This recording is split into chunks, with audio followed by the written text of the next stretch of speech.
আসসালামু আলাইকুম ওয়া রাহমাতুল্লাহি ওয়া বারাকাতুহু। গরু কুরবানির গুরুত্বপূর্ণ মাসালা নিয়ে আলোচনা করব। ওট গরুতে কয়জন শরীক কুরবানি দিতে পারে?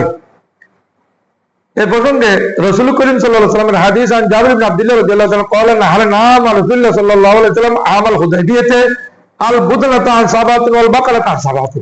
আমরা হুদায়বিয়ার সময়, হুদায়বিয়ার বছরে ওট দিয়ে কুরবানি করেছি। কুরবানি 7 জন গরু দিয়ে 7 জনের নিয়ত করেছি এবং ওট দিয়ে 7 জনের নিয়ত করেছি। অর্থাৎ গরু এবং ওট দিয়ে মহিষ দিয়ে 7 জনের কুরবানি হবে, 7 অংশে কুরবানি হবে।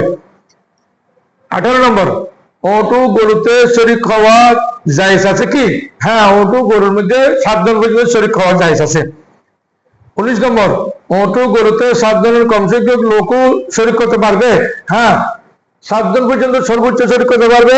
ইচ্ছে করলে একজনের কোরবানি দিতে পারে একটি গরু দিয়ে, ইচ্ছে করলে একটি মহিষ দিয়ে 2 জনের কোরবানি দিতে পারে, একটি ওট দিয়ে 3 জনের কোরবানি দিতে পারে। এটা ইচ্ছা উপর নির্ভরশীল। তবে 7 জনের বাইরে 8 জনের কোরবানি দেওয়া যাবে না একটি ওট গরু মহিষ দিয়ে।